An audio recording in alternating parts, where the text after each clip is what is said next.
तर दसरा मेळाव्यावरून भाजपनं उद्धव ठाकरेंना लक्ष्य केलंय।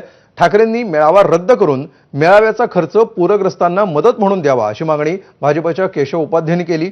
तर भाजपनं आम्हाला फुकटचे सल्ले देऊ नयेत असा पलटवार खासदार संजय राऊतांनी केलाय।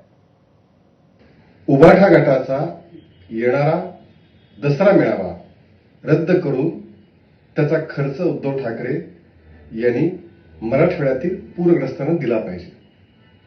खरं म्हणजे मराठवाड्याचा उद्धव ठाकरे दौरा करून आले, 5 जिल्ह्यांचा तब्बल 3 तास त्यांनी दौरा केलाय आणि तिथून आल्यानंतर त्यांनी दुःख वेदना सगळ्या व्यक्त केल्या। पण उद्धव ठाकरे आता वेळ खरी आहे ती शब्दाला जागण्याची, प्रत्यक्ष उतरण्याची।